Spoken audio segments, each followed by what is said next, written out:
வணக்கம் நண்பர்களே. இன்றைய ஜனநாயகனுடைய 5 அப்டேட்ஸை பார்க்கலாமா? முதலாவதாக, கத்தார் விபத்தில் உயிரிழந்தோரின் குடும்பங்களுக்கு நிவாரணம்.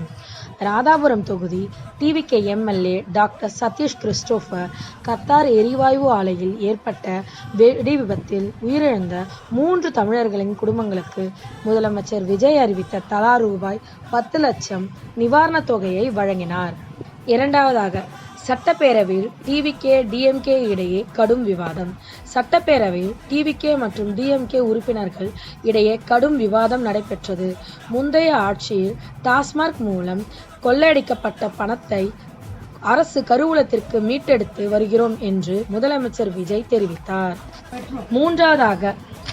மூன்றாவதாக உதயநிதியை நோக்கி விஜயின் கேள்வி. சட்டப்பேரவையில் முதலமைச்சர் விஜய் எழுப்பிய "உங்க அப்பா எங்கே" என்ற கேள்வி அரசியல் வட்டாரத்தில் பெரும் பரபரப்பை ஏற்படுத்தியது.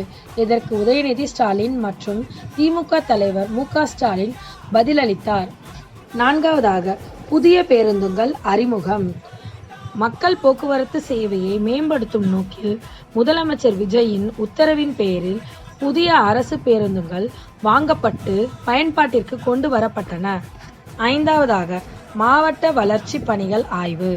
புதிய அமைச்சர்கள் மற்றும் டிவிகே நிர்வாகிகள் பல்வேறு மாவட்டங்களில் நடைபெற்று வரும் சாலை, குடிநீர் மற்றும் உள்கட்டமைப்பு திட்டங்கள் ஆய்வு செய்து வருகின்றனர். இத்துடன் ஜனநாயகனுடைய அடுத்த 5 அப்டேட்ஸுடன் நாளை சந்திக்கிறேன்.